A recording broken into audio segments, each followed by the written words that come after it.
Well, hello there, ladies and gentlemen. It is time for some more Cosmonarchy, and it's time for some more Ascozi. We're going to be taking a look at the Ascozi versus Zerg matchup some more, and I am very excited about this because we have a three-series game, a series of three, a best of three perhaps, between IAMtheWHEATofGOD and Grass Eater. And did you know he is the Wheat of God, in fact? He's just letting you know, just in case you didn't. He's in the bottom left of Gildedwall for our first map, not Mass Destruction. I'll have to fix that over there real quick. And he is going to be our very, very entertaining Ascozi player here. I'm actually basing on this color here that I see. I'm going to go ahead and just say this is Alice Blue, but it was electric blue. Okay, all right. You know, BS, honestly. And then we have the, ooh, this is a tough one. I'm going to say this is the dark green? Dark spring green Grass Eater. Dude, I haven't seen dark spring green in so long. It makes me nostalgic. I think the first time I used it for a color, maybe the first time I saw it as a color, it was... I have a strong connection of that color to Darkened Fantasies, and it's not just because of the name. Obviously, he's responsible for a lot of the colors that we have in our game. So shout out to Darkened Fantasies, a cool guy. And he, God, we heard something about you. I don't know if you knew that. So we are going to get the Radix Landlock Radix build. I guess judging by the pace of this is actually a Landlock then double Radix in terms of the construction timing. It's hard to say, but I'm pretty sure that's what it was based on the production time and stuff. Radix costs much less time than the Landlock. So the fact that it's still not done and the Landlock is almost done tells me everything I need to know about that build. I appreciate that Grass Eater is over here with the alt username single person. I don't know if that means he's no longer in a relationship or if that means that he is a single person, in which case congratulations on being a single person, Grass Eater. Despite all of your usernames, you are still just a single individual. A singular individual. What did I do? D:?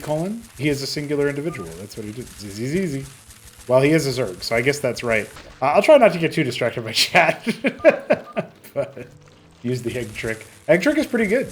I think it's pretty nifty here. Landlock coming out here halfway complete already for Godweed. He's definitely going to be powering on a late comeback from the proselytes, you know what I mean? The Quas are out, Zets are going to scout.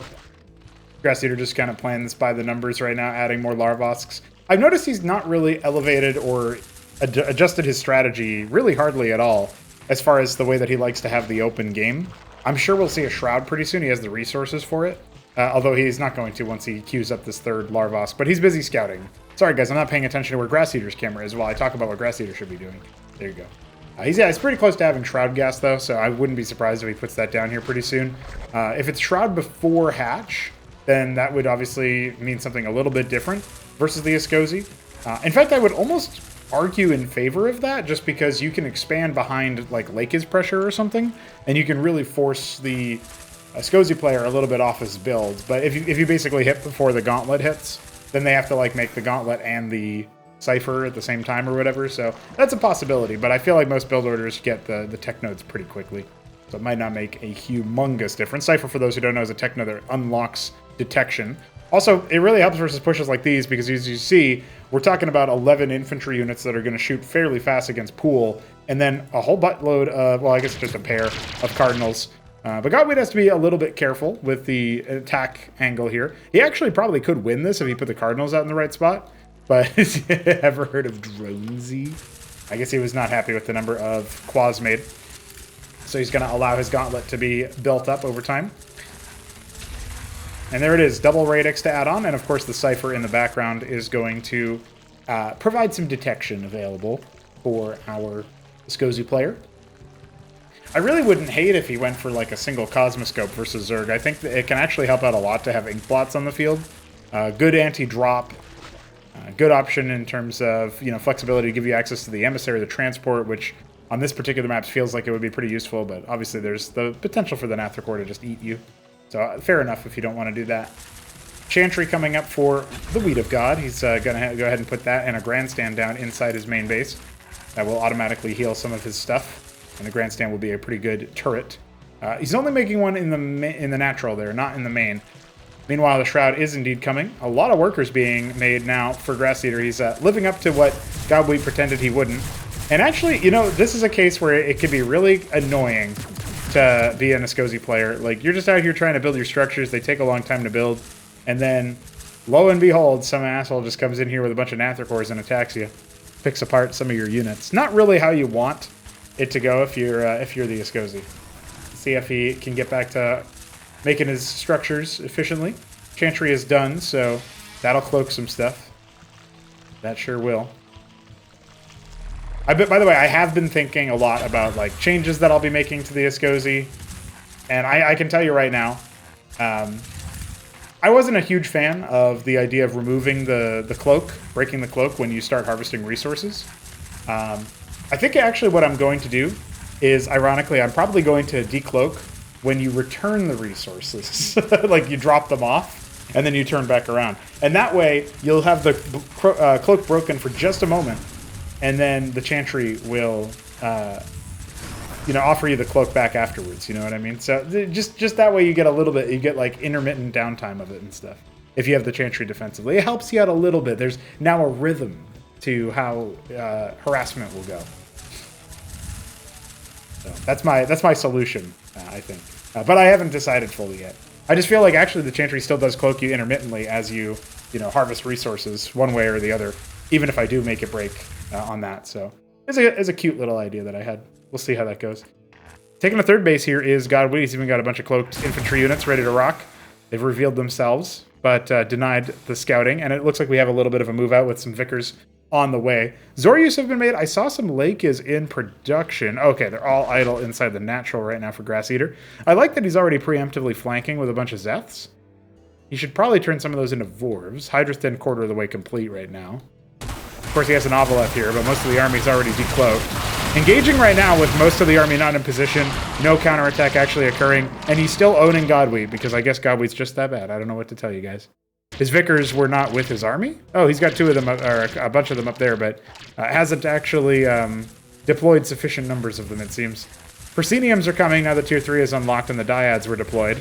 So those will at least create Aphorists, which will definitely help things out. As these grandstands get set up, looks like one of them's going to get munched immediately. The landlock does finish, so this can be, you know, come up here and potentially restored. But look at the pints from Grass Eater as he tears down the trio of grandstands, and the Lake has come barreling towards him in the natural, threatening to bisect his army.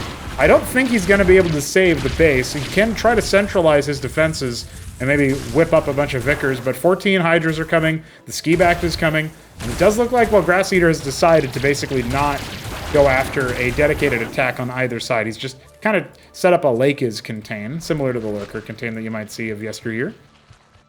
He's mined out the back base, so he's already got access to that. He's going to saturate that third, and I would love to see him take a fourth. Right now, just a Zeth up there in the top right. Mimics come out for that very much needed detection, forcing the Lake is out, and the crunch comes down from the north as well. Grass Eater gonna get routed here. Wheat of God adding more to the pile, because not only does he have a whole load of Vicars and such, but his Prosceniums are starting to raise Aphorists, and you already have a trio of them back here. Two more being added. The Nath's looking for something. They can pick the Dyads. I think that's a great choice here. He should also probably have just stuck to killing that Dyad, despite the loss of the Nathricor, but that's all right. We have some Hydras that are off to the side over here that are going to get very confused by the rally until this stuff gets mined out. One of the problems with using this as part of your control groups is that, yeah, you really need to kind of baby your units up there that way. Naths might still fly in and be annoying. More Dyads have been made, another rotation.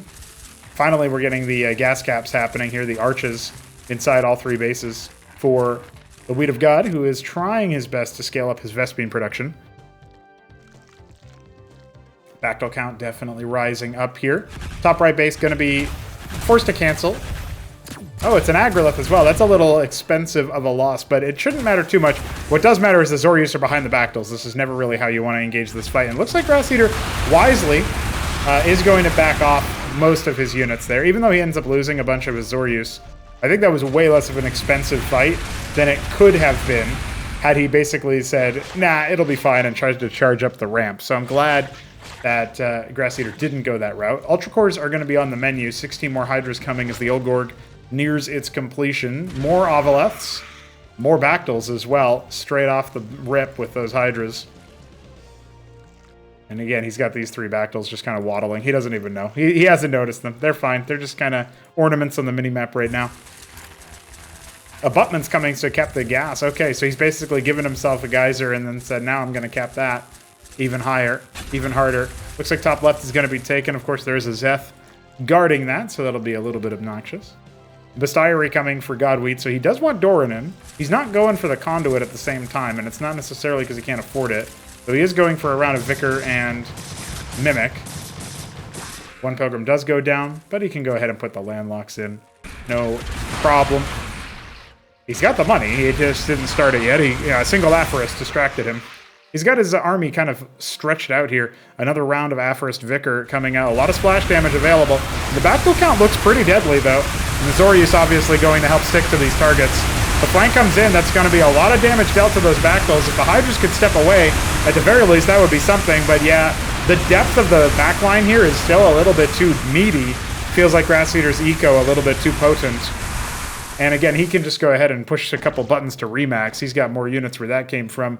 The Wheat of God, on the other hand, he's mostly on Aphorist Mimic right now. He's got some more Vicars coming down. And we do have a drop that's attempted with the Zeths. He's going to scoop him back up, but he'll lose one of the Ovoleths almost assuredly. It has nothing in it, so I guess that's not too bad. But I'm not entirely sure about the wisdom of that move. Still, if he had been able to come in here and disrupt the mining with Zeths, that would have been great. Retaking top right, trying to stay in the game right now. Grass Eater's eco is still pretty monstrous, and the Ultra Cores are going to have a bit of an easier time shrugging off things like the Aphorist due to their armor. Vicars are okay against them. They obviously slow them down.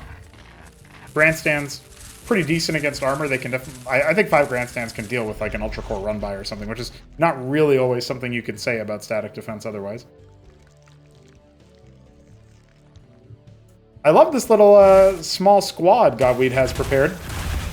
Now, Grass shouldn't cancel this. He should just go and fight it with some units. But does he have anything that's particularly fast-moving? I mean, he's hesitating a lot, so I think he might actually end up needing to cancel. He's sending his Lakes back? Are you kidding me? Hey, homie, you kind of need this. No? I guess not. Yeah, sending the Lakes to try to counter it was not really a good move, in my opinion. He will lose the worker as well, because why not? And he's not going to kill a single unit. We love that. We just love that, guys. Well, there will be a worker made out of the larva that hatched from the hatch that can now be remade, so that's a neat little poem I wrote.